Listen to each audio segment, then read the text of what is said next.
Praise the Lord, shalom. सबको जय मसीह की। धन्यवाद है परमेश्वर का। आज वापस एक बार परमेश्वर की दया और कृपा से 2025 में वापस एक बार आपके साथ मिलने के लिए परमेश्वर ने सहायता की है। परमेश्वर आप सभी को ब्लेस करे और ये साल आपका बहुत आशीषों से भरा रहे और परमेश्वर की उपस्थिति में ज्यादा से ज्यादा रहने के लिए परमेश्वर आपको सहायता करे। आज परमेश्वर की उपस्थिति में आने से पहले मैं आपको ये बात कहना चाहूंगी कि हम जो बात कर रहे हैं परमेश्वर की ओर से आपके जीवन के अंदर आशीष को लाने वाली है और इसके लिए अपने आप को दुनिया की बातों से अलग करके परमेश्वर की उपस्थिति में आने के लिए अपने मन को, अपने प्राण को, अपने शरीर को आप तैयार करें और ज्यादा से ज्यादा परमेश्वर की उपस्थिति में रहे। और सियोन प्रेयर मिनिस्ट्रीज को अगर आपने सब्सक्राइब नहीं किया तो आप सब्सक्राइब करें, शेयर करें लोगों से और परमेश्वर आपको बहुत सी आशीषें दे। और जो भी वीडियो देख रहे हैं, जहां से भी देख रहे हैं, तो आप कमेंट्स करके हमें बता सके ताकि हम आपके लिए प्रार्थना कर सके। Hallelujah, hallelujah. तो धन्यवाद करते हैं परमेश्वर का। आइए हम 2 मिनट प्रार्थना करेंगे, उसके बाद वचन में जाएंगे। धन्यवाद पिता परमेश्वर, आपकी महिमा हो, आपकी स्तुति हो। प्रभु ये समय आपने हमें दिया है प्रभु, आपकी उपस्थिति में आने के लिए और आपका पवित्र आत्मा सुनने वाले सभी के जीवन में कार्य करने पाए और आपकी इच्छा और आपकी योजना प्रकट होने पाए। ये वचन के द्वारा लोग आशीष पाए। प्रार्थना यीशु के नाम में करते हैं। आमीन, आमीन और आमीन। हालेलुया। तो आए हम वचन में जाएंगे। उत्पत्ति और उसका 41 चैप्टर, उत्पत्ति 41 और उसकी पहली आयत में लिखा है कि पूरे 2 वर्ष बीतने पर फिरौन ने यह सपना देखा कि वह नील नदी के किनारे खड़ा है और उस नदी में से 7 सुंदर और मोटी मोटी गायें निकलकर कछार की घास चरने लगी। और क्या देखा कि उनके पीछे और 7 गायें जो कुरूप और दुर्बल है नदी से निकली और दूसरी गायों के निकट नदी के तट पर जा खड़ी हुई। तब ये कुरूप और दुर्बल गाय उन 7 सुंदर और मोटी मोटी गायों को खा गई। तब फिरौन जाग उठा और वह फिर सो गया और दूसरा स्वप्न देखा कि एक डंठल में 7 मोटी और अच्छी बालें निकली। और क्या देखा कि उनके पीछे 7 बालें पतली और पुरवाई से मुरझाई हुई निकली। इन पतली बालों ने उन 7 मोटी और अन्न से भरी हुई बालों को निगल लिया। तब फिरौन जागा और उसे मालूम हुआ कि यह सपना था। भोर को फिरौन का मन व्याकुल हुआ और उसने मिस्र के सब ज्योतिषियों और पंडितों को बुलवा भेजा और उनको अपने स्वप्न बताए, पर उनमें से कोई भी उनका फल फिरौन को न बता सका। आमीन, हालेलुया। यहाँ पर हम देखते हैं कि जब फिरौन ने स्वप्न देखे, जो सारे मिस्र का राजा था, फिरौन को परमेश्वर ने 2 स्वप्न दिखाए। परमेश्वर अन्य जाति के लोगों के साथ भी स्वप्न दिखाकर भविष्य में क्या होने वाला है वो बता सकता है। हम सोचते हैं कि परमेश्वर सिर्फ विश्वासियों से ही बात करेगा, तो ऐसा नहीं है। यहाँ पर हम देखते हैं कि फिरौन जो मूर्ति पूजा करने वाला था, उसका देवता यहोवा नहीं था, उसका परमेश्वर यहोवा नहीं था, लेकिन फिर भी परमेश्वर उसको 2 दर्शन दिखाते हैं। परमेश्वर को उसको दर्शन दिखाने का मकसद क्या था? हालेलुया। परमेश्वर को उसका दर्शन दिखाने का मकसद ये नहीं था कि अगले समय में, भविष्य में मिस्र में क्या होने वाला है। हालेलुया। ये तो प्रभु ने साइड में बताया, लेकिन परमेश्वर का मेन मकसद ये था कि दर्शन फिरौन राजा को आता है और इस फिरौन के दर्शन की वजह से यूसुफ सारे मिस्र का अधिपति बन जाता है। Hallelujah, hallelujah. तो हम ये देखते हैं कि स्वप्न किसी और के लिए जीवन में फल लेके आता है। स्वप्न किसी और का और किसी और के जीवन में बहुतायत आती है। स्वप्न किसी और का और कोई ऊंचे स्थान पे चढ़ाया जाता है। स्वप्न किसी और का है कि जिसके साथ परमेश्वर रहता है, उनको परमेश्वर अपनी योजना में आगे और आगे, ऊंचे और ऊंचे ले जाकर एक बहुत अच्छी जगह पे स्थापित करता है। इसके लिए परमेश्वर किसी और के सपनों का उपयोग आपके जीवन में कर सकता है। आमीन, हालेलुया। स्वप्न किसी और का है। जब यूसुफ को सपना आया जेनेसिस 37 में, तो हम देखते हैं कि यूसुफ को अपने खुद के लिए स्वप्न आया था। परमेश्वर ने उसको 2 स्वप्न दिखाए थे। उसके आगे नमन कर रही है और दूसरा सूर्य, चंद्र और 11 तारे उसके आगे नमन कर रहे हैं। और ये स्वप्न की वजह से यूसुफ के भाइयों ने उसके ऊपर जलन की। यूसुफ के भाइयों ने उसके ऊपर जलन करके उसको यहीं पे मिस्र में बेच दिया था। लेकिन वचन ऐसा कहता है कि उसके पिता याकूब ने ये बात मन में रखी थी। जो परमेश्वर की उपस्थिति में रहने वाले हैं, जो परमेश्वर के साथ संगति करने वाले हैं, वो जो कोई भी बातें उनके जीवन के अंदर या आसपास होती है तो उनके ऊपर ध्यान रखते हैं और उनको मन में रखते हैं। जैसे मरियम ने भी बहुत सारी बातें जब स्वर्गदूत ने बताई थी और जब शिमयोन ने यीशु मसीह को अपने गोदी में लिया था, मरियम ने भी बहुत सारी बातें अपने मन में रखी थी। और जो परमेश्वर के लोग हैं उनके लिए एक ये चिन्ह है कि वो बहुत सारी बातें बोलते फिरते नहीं है। बहुत सारी बातें ऐसी भी होती है जो उनको बताने की नहीं होती, अपने मन में रखने की होती है। और यहाँ पर हम देखते हैं कि उन सपनों की वजह से यूसुफ को मिस्र में भेजा गया और बेचा गया और वो पोतीफार के घर में था और वहां से वो उसकी पत्नी ने इल्जाम लगाए और वो पहुंच गया कैद खाने में।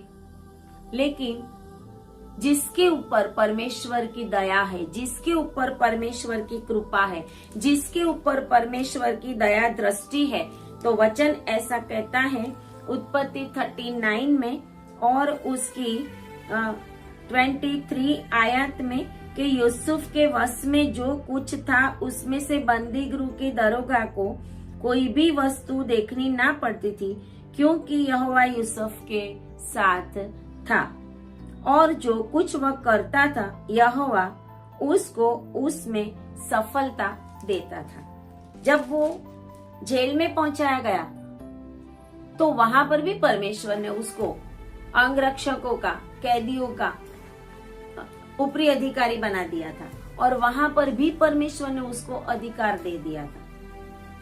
हमारे जीवन में जब दुख आता है, तकलीफ आती है, संकट आता है, हम बीमारी में होते हैं, हमें लगता है हम कैद में हैं, जैसे यूसुफ कैद में था, फिर भी परमेश्वर का वचन कहता है कि यहोवा यूसुफ के साथ था। इसके लिए वो जो कुछ भी करता था वह परमेश्वर उसमें उसको सफलता देता था। यूसुफ चुना गया था परमेश्वर की ओर से।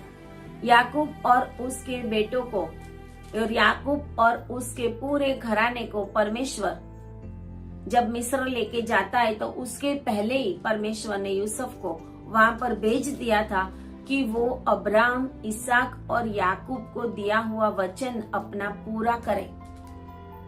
परमेश्वर की योजना में अगर हम बंदी बनाए गए हैं, आमीन, हालेलुया। यूसुफ परमेश्वर की योजना में बेचा गया था। यूसुफ के ऊपर परमेश्वर की योजना में जलन की गई थी। यूसुफ को परमेश्वर की योजना में बंदी बनाकर जेल में डाला गया था। उसके ऊपर गलत इल्जाम लगाए गए थे, लेकिन जो परमेश्वर के चुने हुए हैं, उनके जीवन में हमेशा परमेश्वर, चाहे कोई भी सिचुएशन हो, वो सब मिलाकर उसके जीवन में भलाई ही उत्पन्न करेगी, ऐसा परमेश्वर का वचन कहता है। क्या हम यूसुफ के समान परमेश्वर के चुने हुए हैं? क्या आप सोच रहे हो कि मैं दुख में हूं, इतना मेरे जीवन में संकट आया है? क्या आप सोच रहे हो कि मैं बंदी हूं, मैं इनमें से कब बाहर निकलूंगा?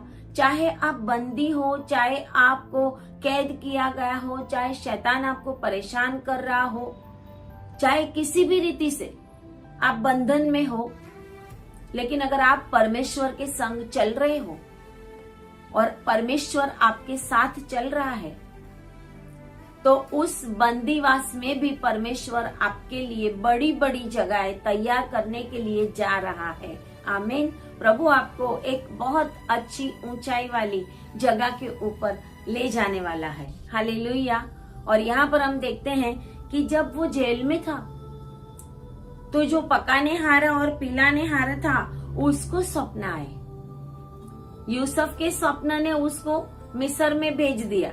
जलन हुई उसके ऊपर कि ये हमारे ऊपर अधिकार चलाएगा, और उसको बेच दिया गया। लेकिन जब मिस्र में गया और बंदी बना और पोतीफार की स्त्री ने इल्जाम लगाया, उसके बाद जब कैद में था, तो परमेश्वर उसको छुड़ाने के लिए पिलाने हार और पकाने हार को दर्शन देता है, स्वप्न देता है। आमीन। हालेलुया। यहाँ पर भी किसी और का स्वप्न किसी और के लिए आशीष का कारण बनता है। स्वप्न किसी और का, स्वप्न किसी और ने देखा, लेकिन स्वप्न यूसुफ के जीवन के अंदर आशीष का कारण बन गया।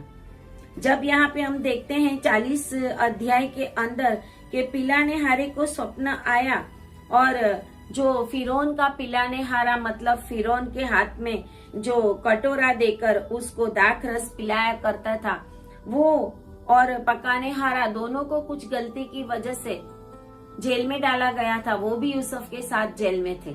हालेलुया। और वहां पर दोनों को एक ही रात में सपना आया। दोनों को एक ही रात में सपना आया, और जब वो दोनों को यूसुफ पूछता है, और फिरौन के उन हाकिमों को जो उनके स्वामी के घर में बंदी गृह थे, उनको सपना आए थे। और जब यूसुफ अंदर गया, उनको पूछता है कि आपके मुंह के ऊपर क्यों उदासी है? तो वो यूसुफ को बोलते हैं कि हमें सपना आया है। दोनों ने एक ही रात में सपना देखा है। और यूसुफ ने उनसे कहा कि क्या स्वप्नों का फल कहना परमेश्वर का काम नहीं है? मुझे अपना अपना स्वप्न बताओ। हालेलुया। स्वप्न का अर्थ बताना परमेश्वर के हाथ में है। बाइबल का वचन कहता है भेद की बातें परमेश्वर की है, भेद परमेश्वर ही बता सकता है। स्वप्नों का फल पर, स्वप्न बहुत सारे देखते हैं, लेकिन उसका फल नहीं पता होता, उसका अर्थ नहीं पता होता कि इसका अर्थ क्या होगा। लेकिन जो परमेश्वर की योजना में है, उन लोगों को परमेश्वर वो स्वप्न का अर्थ भी बताता है। और परमेश्वर ने जिनको इस वरदान से अभिषेक किया है, वो उनका अर्थ बता सकते हैं, सारे नहीं बता सकते। और यूसुफ को वो वरदान मिला हुआ था, क्योंकि यूसुफ परमेश्वर के साथ कनेक्टेड था। हालेलुया। और यहाँ पर जब वो पिलाने हारा अपना स्वप्न बताता है, और वो कहता है कि मैंने देखा कि एक दाख लता में 3 डालियां है, और उसमें कलियां भी लगी हुई है, और फूली फाली, और उसके गुच्छों में दाख भी लगी हुई है, और फिरौन का कटोरा मेरे हाथ में है, और मैंने उन दाखों को लेकर फिरौन के कटोरे में निचोड़ा और कटोरे को फिरौन के हाथ में दिया। तो यूसुफ ने उसका अर्थ बताया कि 3 डालियां 3 दिन है, 3 दिन के भीतर फिरौन तेरा सर ऊंचा करेगा। और उसी रीत से जब वो देखा, तो पकाने हारे ने भी अपना दर्शन बताया कि मुझे भी दर्शन आया है। और वो कहता है कि मैंने सफेद रोटी की 3 टोकरियां देखी, और ऊपर की टोकरी में फिरौन के लिए सब प्रकार की पकी हुई पकाई वस्तुएं हैं, और पक्षी मेरे सिर पर की टोकरी में से उन वस्तुओं को खा रहे हैं। और यूसुफ ने उसका फल बताया कि 3 दिन के भीतर फिरौन तुझे वृक्ष के ऊपर टंगवा देगा और पक्षी तेरे मांस को नोच नोच कर खाएंगे। एक का स्वप्न अच्छा था और दूसरे का स्वप्न उसके लिए अच्छा नहीं था, उसके मौत का स्वप्न था। लेकिन ये जो स्वप्न परमेश्वर ने किसी और को दिखाए, वो स्वप्न यूसुफ के जीवन के अंदर आशीष के कारण बने। हालेलुया। हमारा परमेश्वर कितना अद्भुत परमेश्वर है। हमारे परमेश्वर के हाथ में पृथ्वी के सारे राज्य हैं। हर एक मनुष्य के ऊपर परमेश्वर का नियंत्रण है। चाहे वो समझे कि मैं बहुत बड़ा हूँ, मैं बहुत कुछ कर सकता हूँ और मेरे सिवाय और कोई भी नहीं है, तो परमेश्वर एक दिन में उसको नीचे भी गिरा सकता है। और परमेश्वर ये सपना दिखाकर ये जो दोनों लोग हैं उनके द्वारा यूसुफ को आशीषित करना चाहता था। और जब पिलाने हारा बाहर निकला, यूसुफ ने बताया था ऐसे 3 दिन के भीतर उसको बाहर निकलवा गया। पकाने हार को भी बाहर निकलवाया और पकाने हार को जैसे यूसुफ ने बोला था वैसे वृक्ष के ऊपर टांग दिया गया और पिलाने हार को फिरौन ने अपनी वापस वो जगह पे लिया और वो फिरौन को वापस पिलाने हारा बना। उसके हाथ में फिरौन को दाख रस पिलाने वाला कटोरा भी दिया। लेकिन यूसुफ ने बोला था कि बाहर निकल के मुझे मत भूल जाना। हालेलुया। उसने तो उनका अच्छा किया, अर्थ बताया, सब कुछ किया। कभी कभी हमारे जीवन में भी ये होते हैं कि जब समय आता है, बहुत सारे लोग परमेश्वर के दासों के पास, लोगों के पास आते हैं और परमेश्वर उनको आशीष भी देता है, लेकिन वो परमेश्वर के दासों को भी भूल जाते हैं। दासों को तो अलग है, वो परमेश्वर को भी भूल जाते हैं। मेरी मिनिस्ट्री में मैंने देखा है, बहुत सारे लोगों ने बोला है कि सेला बहन, हम आपको हर महीने ये दान दिया करेंगे, हर महीने हम ऐसा करेंगे, और वो बहुत कुछ समय के बाद सारे भूल जाते हैं। लेकिन उन्होंने परमेश्वर के आगे मन्नत ली है। आज भी एक बहन ने मुझे फोन करते, मेरे जीवन में बहुत तकलीफ है, मेरे बॉडी में बहुत तकलीफ है। मुझे याद है कि उन्होंने एक बार मुझे, जब उनके जीवन में परमेश्वर ने चंगाई दी, तो ये बोला था कि मैं अब से हर महीने आपकी सेवा में कुछ न कुछ दिया करूंगी। लेकिन एक बार देने के बाद अभी तक कुछ नहीं दिया। 7 साल हो गए उसके बाद। हालेलुया। और अभी वापस तकलीफ में है, अभी वापस प्रॉब्लम में है। जब हम प्रॉब्लम में होते हैं तब हम परमेश्वर को याद करते हैं। जब परमेश्वर हमारी सुनता है, जब हमारी सुधि लेता है, परमेश्वर हमारे लिए बंद रास्तों को खोलता है, अपने सेवकों को भेजता है और परमेश्वर हमें उसमें से बाहर निकालता है, उस समय हम परमेश्वर को और परमेश्वर के दासों को भी भूल जाते हैं। यहाँ तक कि हम अपने जीवन में इतना मस्त हो जाते हैं कि हमारे पास प्रार्थना का भी टाइम नहीं रहता, हमारे पास उपवास करने का भी टाइम नहीं रहता और हम परमेश्वर से दूर भी चले जाते हैं। हम नजरअंदाज करते हैं परमेश्वर के सेवकों को। हम सोचते हैं कि नहीं, अभी हमें किसी की जरूरत नहीं है, लेकिन परमेश्वर आपकी अभी भी राह देख रहा होता है। हालेलुया। तो यहाँ पर हम देखते हैं कि वो लोग भी बाहर निकलकर, यूसुफ ने बोला था, ऐसा भूल गए कि मुझे याद करना, मेरी चर्चा करना। यूसुफ ने बोला था कि स्मरण रखना और मेरी चर्चा करना, लेकिन उन्होंने वो भूल गए। लेकिन 41 चैप्टर में लिखा है कि 2 साल बीतने पर, आमीन, हालेलुया, 2 साल बीतने पर, 2 साल बीत गए, 600 दिन से भी ज्यादा दिन हो गए, लेकिन वो लोगों को याद ही नहीं आया कि यूसुफ ने हमें सपना बताया, उसकी वजह से परमेश्वर ने हमें आज बाहर निकाला है। वो सपना परमेश्वर की ओर से दिया गया था। लेकिन जब परमेश्वर ने देखा कि ये लोग याद नहीं करते मेरे बेटे की बातें या चर्चा नहीं करते फिरौन से और बाहर निकलकर, तो परमेश्वर खुद फिरौन को ही दर्शन देता है। परमेश्वर खुद फिरौन को ही स्वप्न दे देता है। Hallelujah, hallelujah.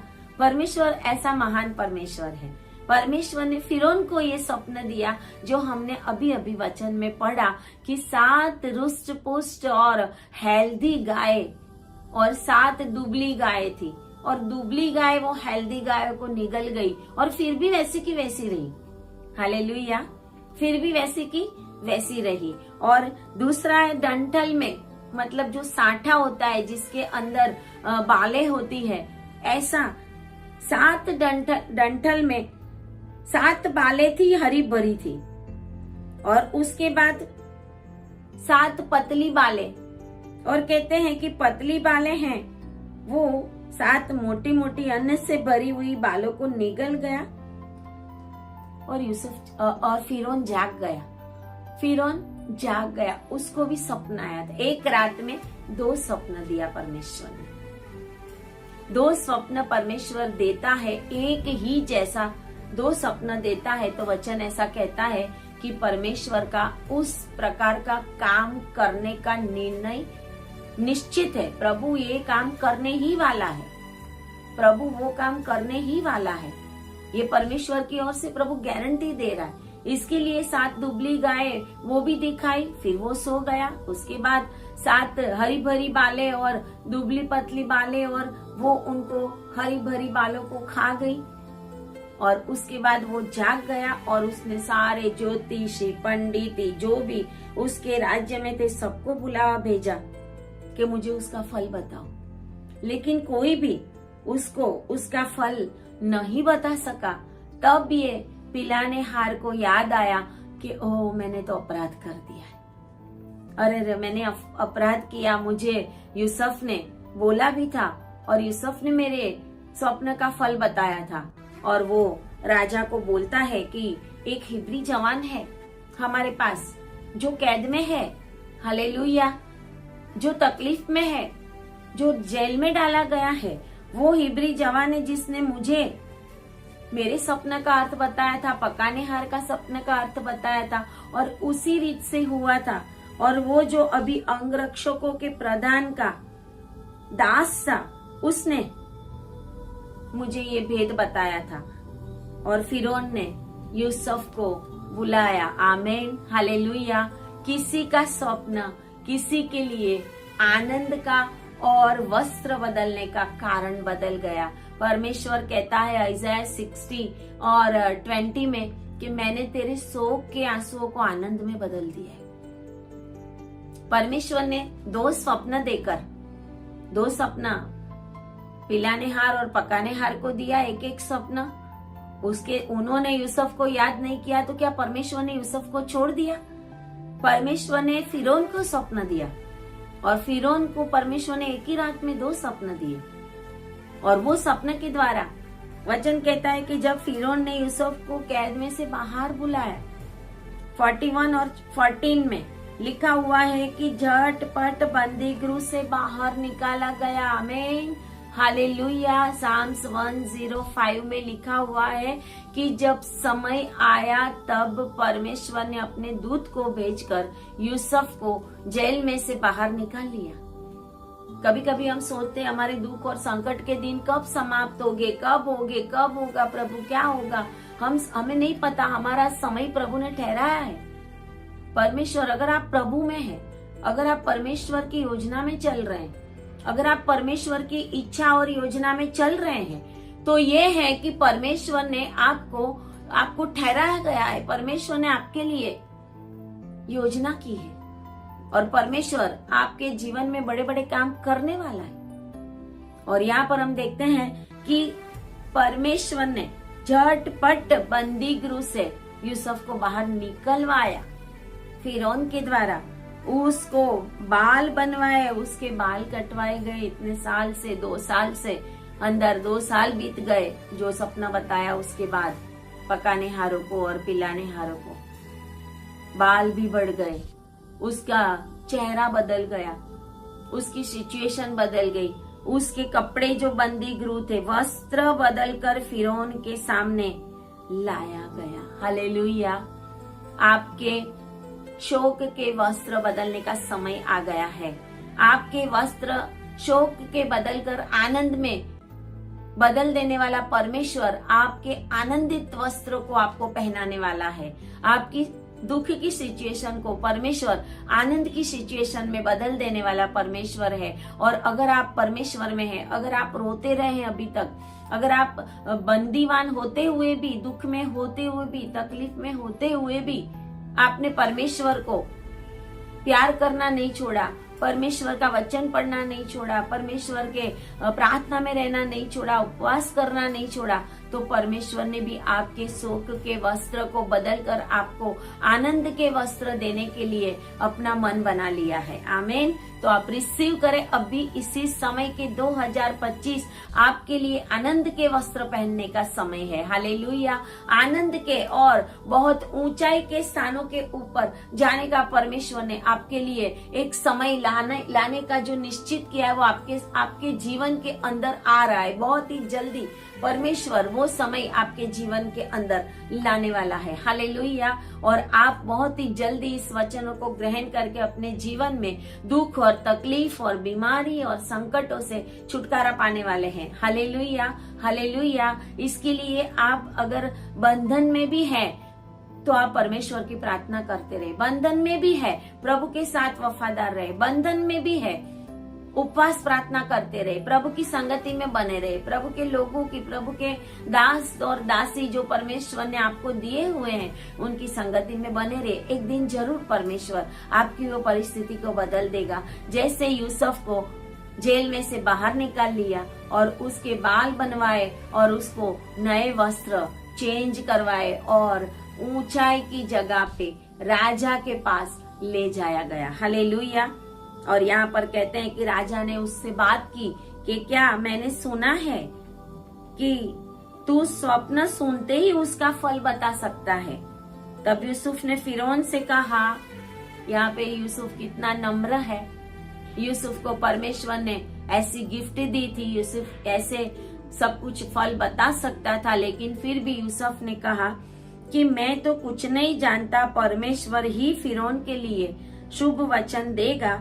और फिर फिरौन यूसुफ से कहने लगा कि मैंने ऐसा ऐसा सपना देखा, और यूसुफ ने स्वप्न का अर्थ बताया कि 2 स्वप्नों का अर्थ एक ही है। Hallelujah, hallelujah. कभी कभार बार बार परमेश्वर आपको कोई बात बताता है, कभी कभार बार बार आपको एक ही प्रकार के स्वप्न आते हैं और आपको लगता है अरे कल भी देखा था, 2 दिन बाद भी ये देखा, अरे 1 महीने पहले भी देखा था।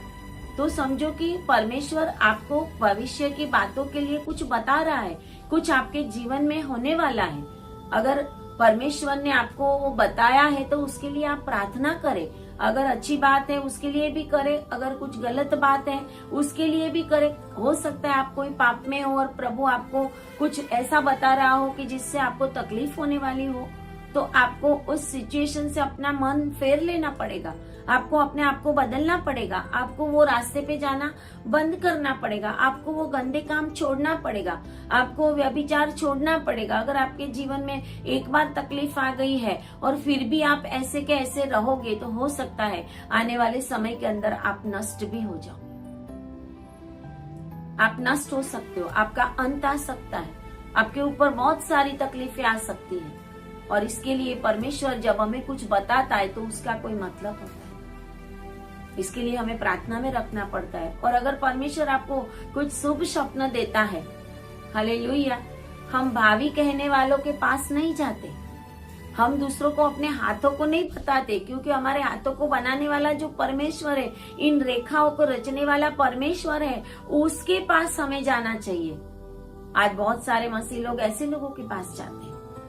वचन कहता है कि वो ऐसे मंत्र तंत्र बड़बड़ करने वाले लोगों के पास वो जाते हैं और इसके लिए वो बड़बड़ करने वाली आत्माएं उनके अंदर आ जाती है। फिर वो हमेशा बड़बड़ करते हैं, लड़ते रहते हैं, झगड़ते रहते हैं। दुष्ट आत्मा उनके घरों के अंदर काम करती है, क्योंकि ऐसी दुष्ट आत्माएं उनके जीवन के अंदर छोड़ी जाती है। फिर वो पूरे फैमिली को नष्ट करती है। अगर आपने भी ऐसा कोई काम किया है, आपने भी अपने पुराने जीवन के अंदर ऐसी कोई गलतियां की है, ऐसे लोगों के पास जाकर अपने हाथों को बताया, ऐसे लोगों के पास जाकर कुछ मंत्र तंत्र करवाया, ऐसी कोई श्रापित चीजें उन्होंने दी वो आपने घर में रखी है, तो आप अभी का अभी उसको फेंको, उसको जलाओ, उसको नष्ट करो, तब तक आपके जीवन के अंदर शांति नहीं आएगी। और सबसे ज्यादा इम्पोर्टेंट बात यह है कि आपको अपने जीवन में परमेश्वर से गलत कामों की माफी मांगनी पड़ेगी। ये भी काम जो गलत किए आपने, प्रभु के पास नहीं जाकर कुछ और काम किए आपने, तो वो उसके लिए भी आपको माफी मांगनी पड़ेगी। और वो भी प्रभु हमें माफ कर दे ऐसा नहीं, पश्चाताप खरे दिल से रो कर, आंसू आंसू निकाल कर, सही रीत से जब परमेश्वर को लगेगा कि आपने पश्चाताप किया है, तब वो दुष्ट आत्माएं, तब वो तकलीफें आपके जीवन में, तब वो बीमारियां आपके बॉडी में से जाएगी, तब तलक नहीं जाएगी। यूसुफ तो परमेश्वर को वफादार था। यूसुफ ने कुछ भी गलत नहीं किया था, फिर भी वो कैद में डाला गया था। वो कैद में भी था, लेकिन परमेश्वर उसके साथ था। वचन कहता है यहोवा उसके साथ था। पोतीफर के घर को भी परमेश्वर ने उसकी वजह से आशीष दिया था। वचन कहता है कि वो फलवंत डाली है, यूसुफ फलवंत डाली है। यहाँ पे वचन कहता है कि वो जाता है और उसको अर्थ बताता है। और जब उसको बताया कि 7 साल परमेश्वर, 7 अच्छे साल आने वाले हैं और 7 बुरे साल, 7 साल में बहुतायत से अनाज होगा, अन्न उपजेगा, लेकिन उसके बाद 7 साल अकाल के आएंगे, वो भयंकर अकाल होगा। और इसके लिए तू अपने देश में ऐसी ऐसी व्यवस्था कर। वो बताता है कि तुझे क्या करना चाहिए, वो भी यूसुफ उस राजा को बताता है। वो कहता है कि तुझे क्या करना चाहिए कि मिस्र देश की जो भी उपज है उसका पंचमांश लेना शुरू कर दे, और अच्छे वर्षों में सब प्रकार की भोजन वस्तुओं का संग्रह करो, और नगर नगर में भंडार घर बनाए जाए, उसमें भोजन के लिए, और फिरौन के वश में करके वो सब वो तू अपने देश में कर, तभी तू उसमें से बचेगा।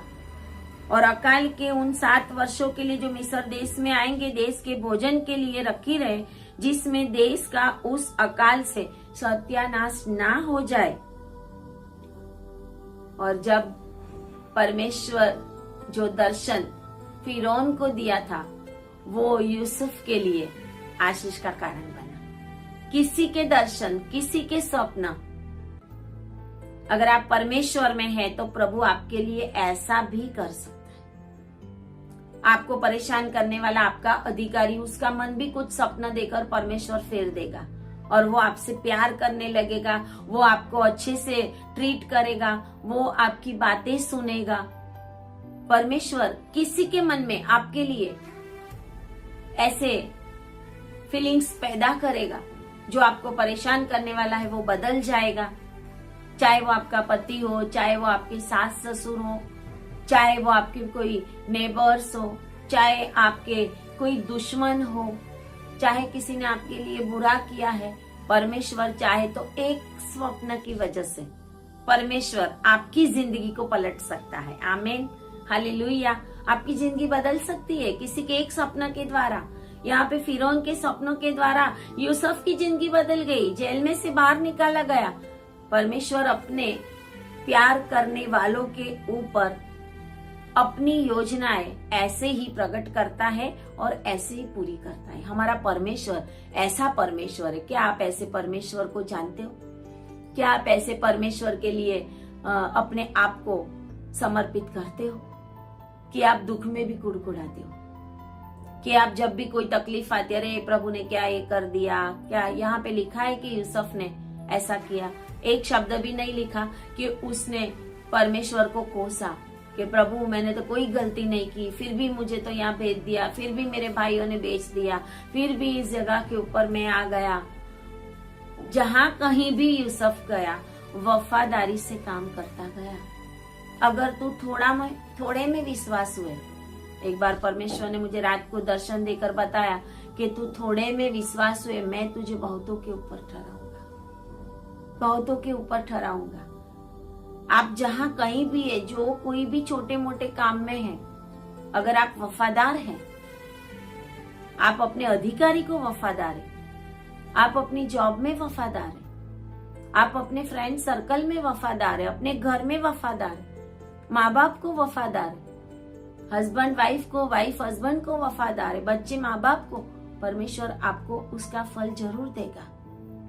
और कहता है कि फिरौन ने उसको 41 और उसकी 39 आयत में कि परमेश्वर ने जो तुझे इतना ज्ञान दिया है कि तेरे तुल्य कोई समझदार और बुद्धिमान नहीं है, कोई समझदार और बुद्धिमान है ही नहीं मेरे राज्य में, इस कारण तू मेरे घर का अधिकारी होगा। आमीन, हालेलुया। कैद के अंदर रहने वाला एक दिन सारे फिरौन के घर का अधिकारी हो गया। और वो कहता है तेरी आज्ञा के अनुसार मेरी सारी प्रजा चलेगी, केवल राजगद्दी के विषय में तुझसे बड़ा मैं ठहरूंगा। बस राजगद्दी मेरी है, बाकी मेरे बाद अब तू है। और उसको फिरौन ने अपने हाथ से अंगूठी निकाल के यूसुफ के हाथ में पहना दी। अंगूठी वो अधिकार की निशानी है। अगर आपको कोई सपना ऐसा आया है कि कोई अंगूठी परमेश्वर आपको पहनाया या आप अपने अंगूठी को देखते हैं, तो परमेश्वर आपको कुछ अधिकार देने के लिए जा रहा है। परमेश्वर आपको कैद में से छुड़ाकर अधिकारी बनाने के लिए जा रहा है। वो किसी भी प्रकार का अधिकार हो सकता है। परमेश्वर आपको ऐसा करने के लिए जा रहा है। क्या आप विश्वास करते हो? फिरौन ने अपनी अंगूठी निकालकर उसके हाथ में पहना दी और बढ़िया मलमल के वस्त्र पहनवा दिए। वो बंदी खाने के वस्त्र यूसुफ के निकाल दिए गए, फेंक दिए गए और यूसुफ को अच्छे मलमल के वस्त्र, एक कैद में से राजगद्दी के और परमेश्वर यूसुफ को ले जाता है। सिर्फ सपना, दूसरों का सपना आपको ऊंचाई पे ले जाएगा। क्या आप विश्वास करते हो? हालेलुया। क्या आप विश्वास करते हो? यहाँ पर लिखा हुआ है बढ़िया मलमल के वस्त्र पहनवा दिया और उसके गले में सोने की जंजीर डाल दी। चेन नहीं, जंजीर डाली। उस समय में जो फिरौन होते थे वो सोने की जंजीर डालते थे, बड़ी बड़ी, इतनी जाडी थिक, ऐसी जंजीर उसके गले में डाली। उसको अधिकार दिया, उसको पद दिया, उसको बड़ी जगह दी, उसको रिंग पहनाई, उसको गले में सोने की जंजीर पहनाई और उसको अपने दूसरे रथ पर चढ़वाया। रथ दिया उसको और उस रथ के ऊपर बिठाकर सारे लोग उसके आगे आगे प्रचार करते थे कि घुटने टेक कर दंडवत करो। हालेलुया। जो मुझे मान देगा उसको मैं भी मान दूंगा। हम तो परमेश्वर के दासों को मान नहीं देते, हम तो परमेश्वर के सेवकों को मान नहीं देते, तो प्रभु को कैसे मान देंगे? जो परमेश्वर के मुंह है उनको अगर हम मान नहीं देते तो हम परमेश्वर को भी मान नहीं देते। मूसा की बहन ने क्या किया था? हारून ने क्या किया था? मूसा के विरोध में बोला था, फिर भी परमेश्वर ने उसको दंड दिया और प्रभु ने बोला कि मेरे दास के सामने बोलते हुए विरोध में क्या तुम डरे नहीं? हालेलुया। क्या हम डरते हैं? क्या हम सोचते हैं बोलने से पहले? और यहाँ पर कहते हैं कि उसके आगे आगे दंडवत करो उसको। एक कैदी बाहर आया और रथ पे चढ़ा राजा के, और उसके आगे वचन कहता है ऐसा घुटने टेक कर दंडवत करो। ऐसे खाली हाथ जोड़ के नहीं, घुटने टेक के, ऐसे ऐसे नहीं, नो नो नो। घुटनों पे आओ और मेरे लोगों को मान दो। हालेलुया। ये परमेश्वर कर सकता है। किसी का सपना आपको एक रथ के ऊपर चढ़ा सकता है। किसी का सपना आपके गले में सोने की जंजीर डलवा सकता है। किसी का सपना आपके हाथों में अधिकार की अंगूठी दे सकता है। क्या आप परमेश्वर को विश्वास हो? हालेलुया। और यहाँ पर आगे लिखा हुआ है ऐसा कि उसको सारे मिस्र के ऊपर प्रधानमंत्री ठहरा दिया और कोई भी उसकी आज्ञा के सिवा मेरे देश में कोई भी तेरी आज्ञा के बिना हाथ पांव भी न हिलाएंगे। इतना अधिकार परमेश्वर ने उसको दे दिया और साथ साथ में परमेश्वर ने उसके बंजर जीवन को आशीषित कर दिया। हालेलुया। उसके माँ बाप नहीं थे वहां पे, उसके भाई नहीं थे वहां पे, तो वो कैद में चला गया था। लेकिन परमेश्वर उसके संग था और इसके लिए परमेश्वर ने फिरौन के मन में डाला। और कहते हैं कि फिरौन ने उसका नाम, यूसुफ का नाम साफनात पानेह रखा और ओन नगर के याजक पोतीपेरा की बेटी आसनात के साथ उसका विवाह कर दिया। उसको पत्नी भी मिल गई, याजक की बेटी पत्नी मिली। और यूसुफ ने सारे मिस्र में दौरा किया। मिस्र देश पता है कितना बड़ा है? मैं जाके आई हूँ 2016 में। कितना बड़ा है। हमारे जो बड़े बड़े सिटी है ना, दिल्ली, मद्रास, अहमदाबाद, ऐसे बड़े सिटी है, उससे भी बड़े बड़े सिटी है वहां पे। इतनी पब्लिक और इतना ट्रैफिक और इतना कुछ। पुराना मेसोपोटामिया की जो संस्कृति चालू हुई वहां से, इराक और इजिप्ट, ये सब पास पास। और यहाँ पर लिखा है सारे मिस्र देश में उसने दौरा किया। पहले तो कितने साल वो बंदी खाना में पड़ा रहा। क्या आप भी परमेश्वर के साथ विश्वास हो तो परमेश्वर किसी और को आपको छुड़ाने का स्वप्न देगा। हालेलुया। और वचन कहता है ऐसा कि यूसुफ को जब वो फिरौन के सामने खड़ा हुआ तो 30 साल का था। और 7 साल अकाल के आने से पहले परमेश्वर ने 7 बहुतायत के साल जो मिस्र में आए, वो बहुतायत के साल में उसके जीवन में भी हरियाली आ गई और उसको 2 बेटे प्रभु ने दिए। एक का नाम मनाशे और एक का अफ्रेम। और यूसुफ ने बोला कि परमेश्वर ने मुझे मनशा दिया क्योंकि परमेश्वर ने मुझसे मेरा सारा क्लेश और मेरे पिता का सारा घराना भुला दिया। परमेश्वर आपके दुखों को भुला देने वाला परमेश्वर।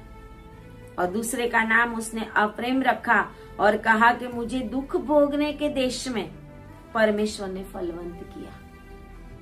क्या आप दुख भुगत रहे हो? क्या आपका दुख परमेश्वर की योजना में है कि या आपका दुख आपने खुद कमाया है, गलत काम करके, परमेश्वर से दूर जाके, परमेश्वर की आज्ञाओं का पालन नहीं करके आपने अगर ये दुखों को कमाया है तो आपको परमेश्वर के आगे आने की जरूरत है। आपको परमेश्वर के आगे घुटने टेकने की जरूरत है। आपको अपने आप का समर्पण करने की जरूरत है। तो परमेश्वर आपकी दशा को बदलेगा, तो परमेश्वर आपके दुखों को बदलेगा। और हम देखते हैं कि ऐसे ही परमेश्वर ने यूसुफ को सबसे बड़ा बना दिया मिस्र देश के अंदर। किसी का स्वप्न, फिरौन का स्वप्न, और परमेश्वर यूसुफ को सारे देश का अधिकारी बना देता है। हम देखते हैं दानिएल और उसके दूसरे अध्याय में नबूकदनेस्सर को स्वप्न आया। वो भी तो अन्य जाति का था, वो भी यहोवा परमेश्वर को मानने वाला नहीं था। उसको भी स्वप्न आया और उसने सोने की मूर्ति देखी और परमेश्वर ने उसको स्वप्न दिया। और उसके राज्य में यहूदा के कुल के 4 बंदीवान जो लाए गए थे, दानिएल और हनन्याह, मिशाएल, अजारिया, जिसका नाम उसने बदलकर बेल्तशास्सार, हनन्याह का सद्रक, मिशाएल का मेशक और अजारिया का अबेदनगो रखा था। उन चारों को परमेश्वर ने नबूकदनेस्सर के राज्य में बढ़ा दिया। नबूकदनेस्सर को परमेश्वर ने स्वप्न दिया। दानिएल को परमेश्वर ने ये गिफ्ट दी थी। दानिएल भी सपनों का अर्थ बताता था, परमेश्वर उसको रिवील करता था। परमेश्वर ने वो ज्ञान से उसको भरा था। वचन कहता है 1:17 में दानिएल, परमेश्वर ने उन चारों जवानों को सब शास्त्रों और सब प्रकार की विद्याओं में बुद्धिमानी और प्रवीणता दी। और दानिएल सब प्रकार के दर्शन और स्वप्न के अर्थ का ज्ञानी हो गया। नबूकदनेस्सर के राज्य में वो ज्ञानी हो गया। वो भी बंदी था। वो भी यहोयाकीम के समय में जब बंदी बना के ले गए थे, उसी समय जो यहूदी लोगों को ले गए थे और परमेश्वर के मंदिर के पात्रों जो बर्तन थे, सोना, चांदी, पीतल के, वो नबूकदनेस्सर ले गया था अपने देश में। और साथ में इन लोगों को भी परमेश्वर ने इनको वहां दर्शन और स्वप्न के अर्थ का ज्ञानी बना दिया था। और उसके बाद प्रभु ने नबूकदनेस्सर को भी स्वप्न दिया। हालेलुया। उसके बाद प्रभु ने नबूकदनेस्सर को स्वप्न दिया और एक मूर्ति बताई, सोने की मूर्ति, और मूर्ति के अलग अलग पार्ट बताए। और जब वो दर्शन देख लिया उसने, उसके बाद प्रभु ने वो भुला भी दिया। हालेलुया। हमारा प्रभु ऐसा परमेश्वर है, स्वप्न देता भी है, स्वप्न भुला भी देता है। किसी को बड़ा करने के लिए परमेश्वर ने उसके स्वप्न को तो दिखाया, लेकिन वो स्वप्न ही भुला दिया प्रभु ने उसको। नबूकदनेस्सर राजा सोचता रहा कि मैंने कौन सा दर्शन देखा था, मैं डर गया था स्वप्न में, मैं बहुत कुछ, और कहते हैं कि उसका मन बहुत व्याकुल हो गया था, दूसरा अध्याय में लिखा हुआ है। और वो कहता है कि पंडितों, ज्ञानी और जो भी ऐसी विद्याएं जानने वाले, तांत्रिकों, ज्योतिषों, पंडितों, सबको बुलाओ, और अगर कोई ये जवाब ना दे सके, मुझे स्वप्न भी बताओ और अर्थ भी बताओ, स्वप्न भी बताओ और मुझे स्वप्न का फल भी बताओ। तो वो कहते हैं कि स्वप्न और उसका फल दोनों कौन बता सकता है। पंडित लोग बोलते हैं उनको कि राजा आप स्वप्न बताओ तो हम फल भी बताए, लेकिन वो बोलते हैं नहीं, परमेश्वर तो हमारा ऐसा परमेश्वर है, स्वप्न दिखाए लेकिन भुला दिया। हालेलुया। क्यों? क्योंकि उस स्वप्न और उसका अर्थ परमेश्वर दानियेल के द्वारा देने वाला था, और दानियेल को उसके राज्य में परमेश्वर बहुत ऊंचाई पे ले जाने वाला था। किसी का स्वप्न किसी के लिए आशीष का कारण है। हमारे जीवन में भी ऐसा होता है, किसी की गलती हमारे जीवन में आशीष का कारण बनती है।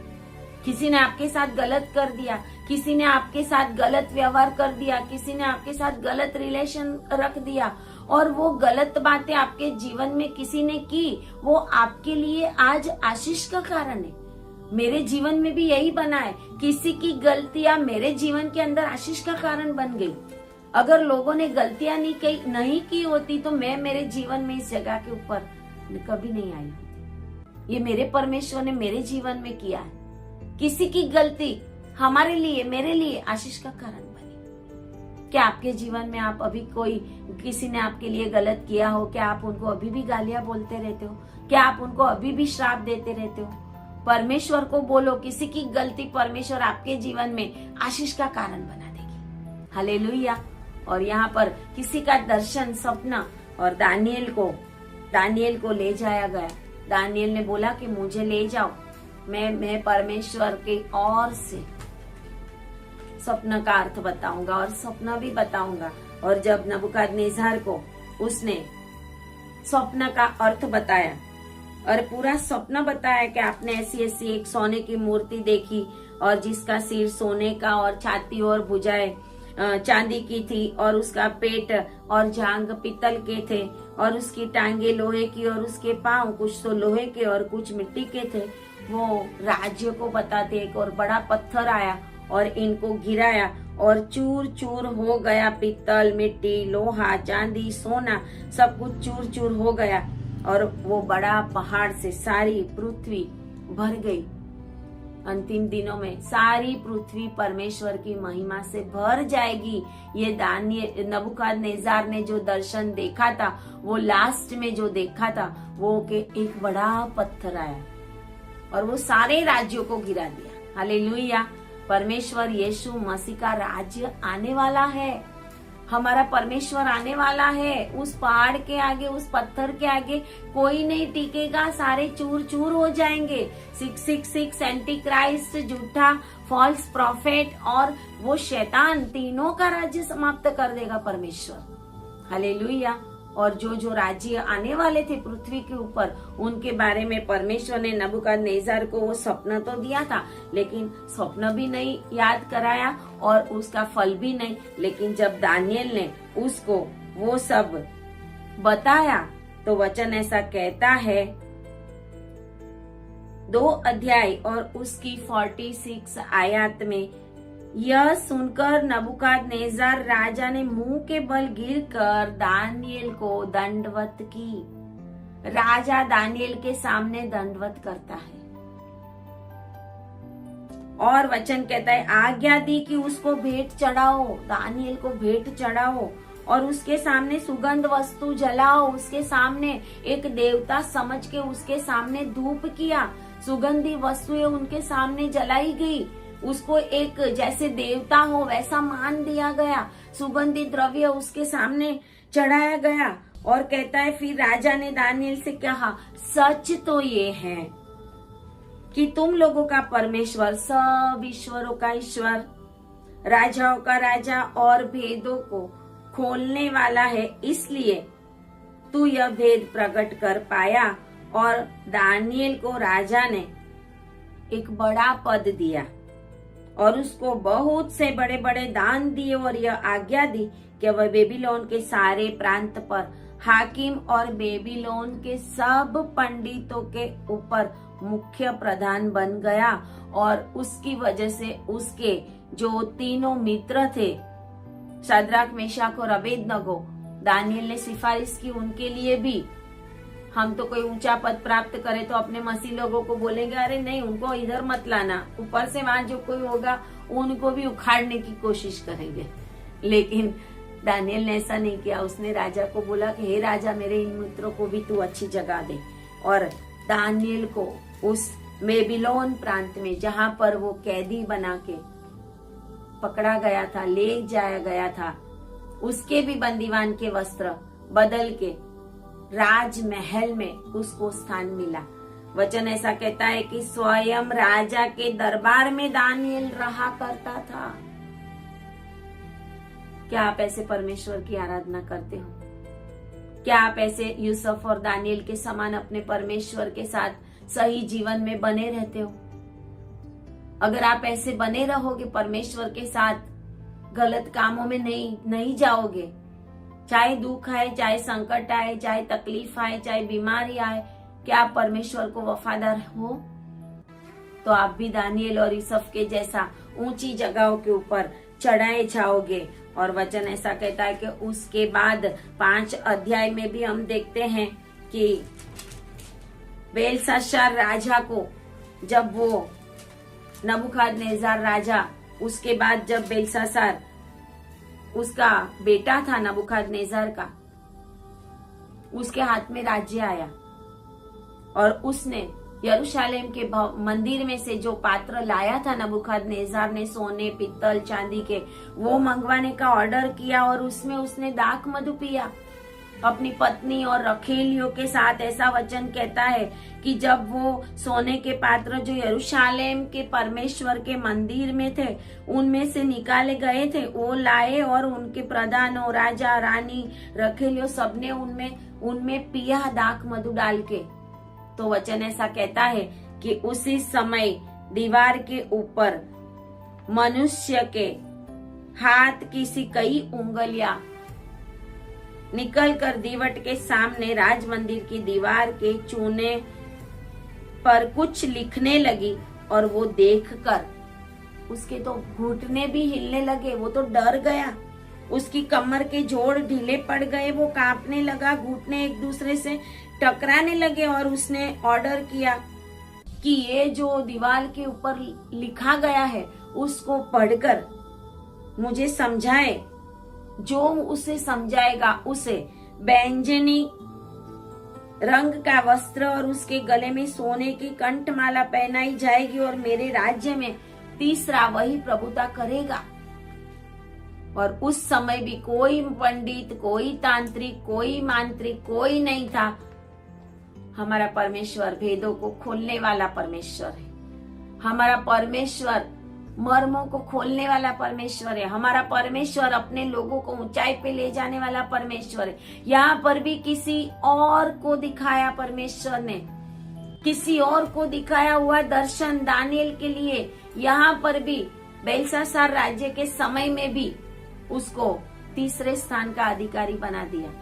कहते हैं कि जब पंडित और जो भी तांत्रिक मांत्रिक वो सब नहीं बता सके तो उस समय रानी आई और रानी ने कहा कि हे राजा, युग युग जीवित रहे, अपने मन में न घबरा और न उदास हो।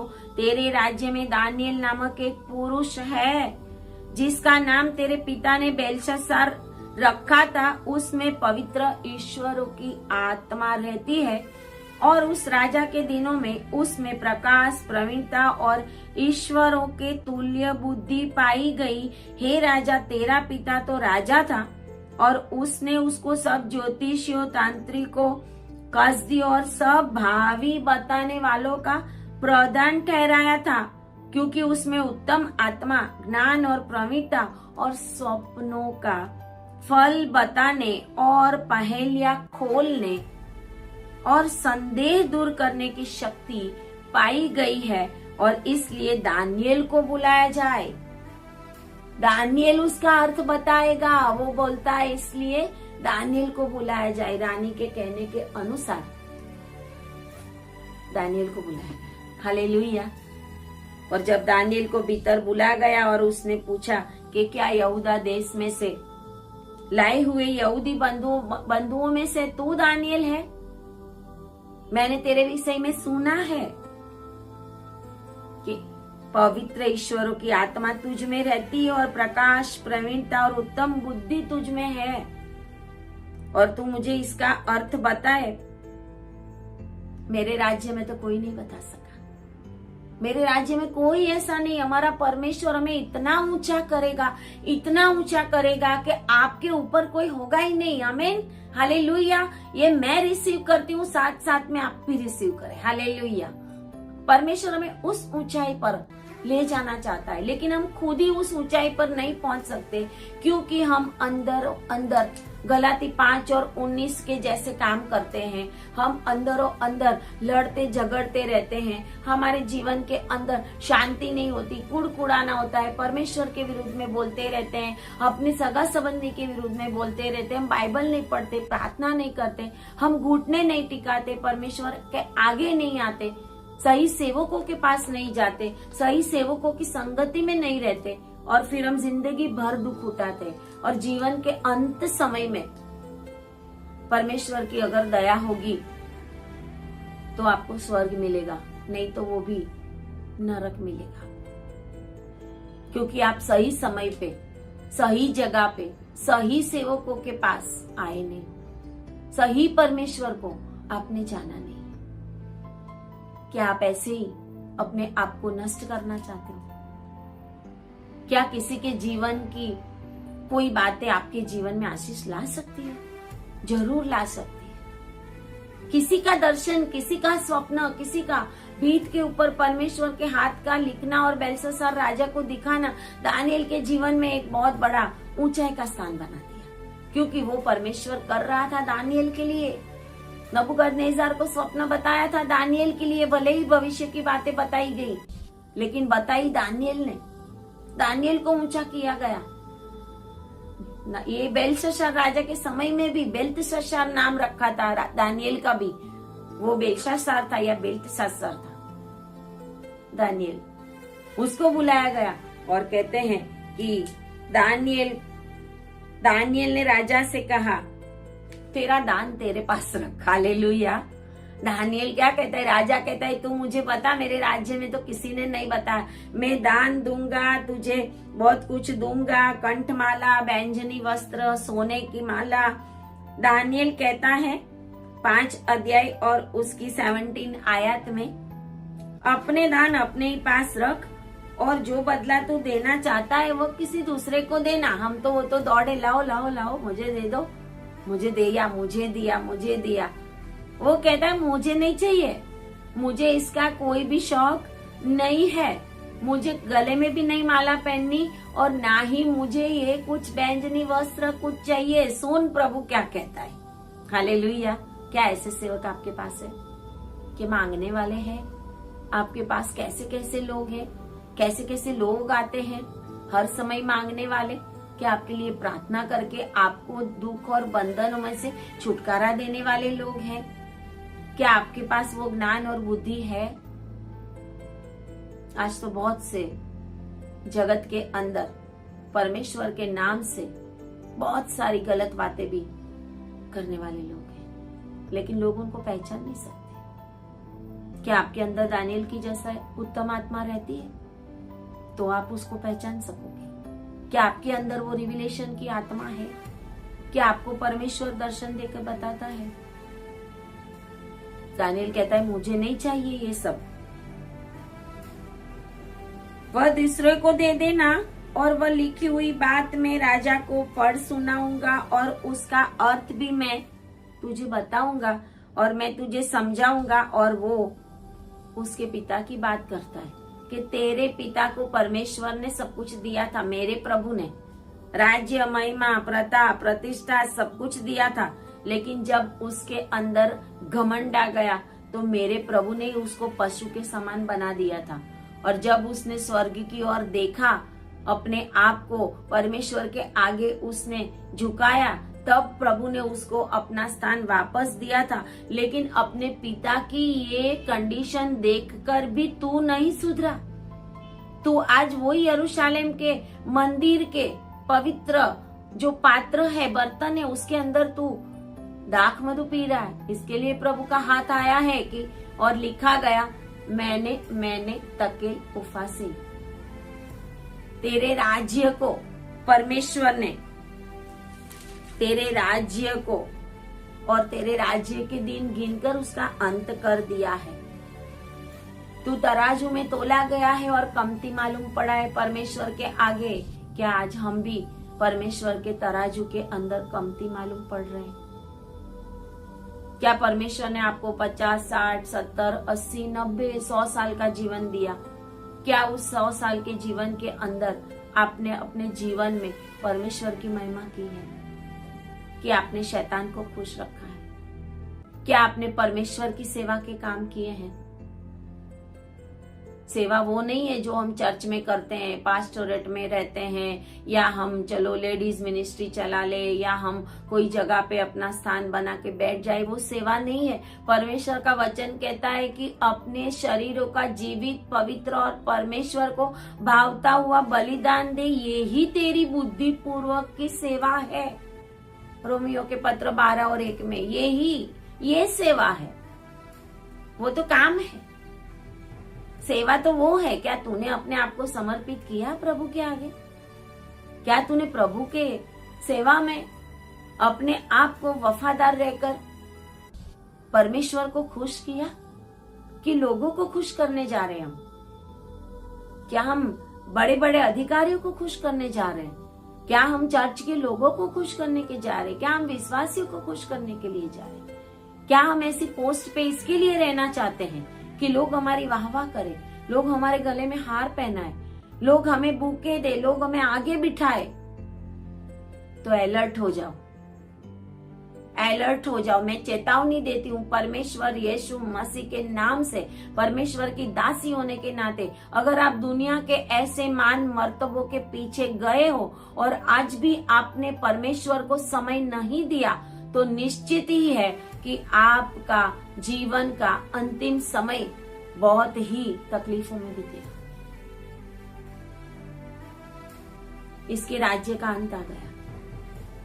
दानियल ने बोल दिया। दानियल ने जब ये अर्थ बताया तभी भी वचन ऐसा कहता है कि बेलशस्सार ने आज्ञा दी कि दानियल को बैंजनी का वस्त्र पहनाए और उसके गले में सोने की कंठमाला पहनाए और ढिंढोरियों को जैसे यूसुफ के आगे दौड़ाया था लोगों को और बोलते थे घुटने टेको और दंडवत करो, ऐसे दानियल के आगे भी ढिंढोरियों को उसके विषय में राजा ने पुकारने को बोला और कहा कि राज्य में तीसरा दानियल ही प्रभुता करेगा। लेकिन वचन कहता है उसी रात दानियल को तो मान मिल गया। किसी का दर्शन दानियल के लिए तो आशीष का कारण बना। उसी रात कासदियों का राजा बेलशस्सार मार डाला गया और दारा मादी को, कोई 62 वर्ष का था, राजगद्दी पर विराजमान हुआ। उसी रात परमेश्वर ने जो बताया था, मैंने तकेल उपासीन, तेरे राज्य का अंत आ गया है, तू परमेश्वर के तराजू में तोला गया है और कमती मालूम हुआ है। उसका अर्थ तो दानियल ने उसको बताया। अच्छा अर्थ नहीं था उसके लिए, लेकिन दानियल के लिए वो अच्छा था। दानियल के जीवन के लिए अच्छा था। क्या आपके जीवन में परमेश्वर ऐसा काम कर सकता है? क्या आप भी परेशान हो कुछ लोगों से? क्या परमेश्वर ने याकूब को लाबान के लाबान को दर्शन देकर परमेश्वर ने नहीं बोला था कि खबरदार याकूब को कुछ भी गलत बोलना। हमारा परमेश्वर तो ऐसा परमेश्वर है, हमारा परमेश्वर तो ऐसा परमेश्वर है। परमेश्वर एक न्यायी की वजह से सारे देश का कानून बदल सकता है। एक न्यायी की वजह से सारी दुनिया में जल प्रलय आया, लेकिन नूह और उसके साथ 7 बचाए गए, 8 बचाए गए, 8 प्राणी बचाए गए। क्या हम उसमें हैं? क्या परमेश्वर की दया और परमेश्वर की कृपा आपके ऊपर है? क्या प्रभु आपके ऊपर प्रसन्न है? क्या आपका जीवन ऐसा है? क्या ये अंतिम समय में यीशु मसीह के बादलों में आने के समय में आपने पश्चाताप करके अपने जीवन को परमेश्वर के आगे दिया है? पश्चाताप करके अपने आप को परमेश्वर के आगे समर्पित किया है? क्या ये वचन आपके जीवन में कार्य कर रहे हैं कि आपके घर में धूल खा रहे हैं? क्या ये वचन रोज आप पढ़ते हो? क्या ये खाना आप खाते हो? क्या ये जीवन के जल आप पीते हो? जीवन के जल की नदियां तुम्हारे अंदर से बहाई जाएगी। तुम जगत के प्रकाश हो, तुम जगत के नमक हो। तुम्हारे द्वारा लोग प्रकाशित होंगे, तुम्हारे द्वारा लोग स्वाद पाएंगे नमक के जैसा। क्या हमारा जीवन ऐसा है? क्या हम परमेश्वर की नजर में, प्रभु की नजर में सही है? क्या दूसरों के आशीष आपके जीवन के अंदर, दूसरों के स्वप्न, दूसरों के जो परमेश्वर के दर्शन परमेश्वर किसी और को बता के आपके जीवन में आशीष लाता है? क्या आपके जीवन में ये हो रहा है? प्रभु आपको आशीष दे। आज अपने जीवन के लिए सोचे, विचार करें कि मैं कौन सी जगह पर हूँ। जो परमेश्वर ने मेरे लिए ठहराई है वो जगह पर हूँ या कहीं और हूँ। परमेश्वर ने बंदी बना के उनको भेजा था, यूसुफ को, दानियल को, शाद्राक मेशक अबेदनगो को, याकूब को लाबान के वहां। लेकिन फिर भी ये सारे के सारे परमेश्वर की हजूरी में, परमेश्वर की उपस्थिति में बने रहते थे। परमेश्वर आपको भी इस वचनों के द्वारा आशीष दे और आपको 2025 और आगे वाले समय में परमेश्वर आपको संभाल के रखे। हालेलुया। परमेश्वर आपको आशीष दे। आमीन। हालेलुया। God bless you.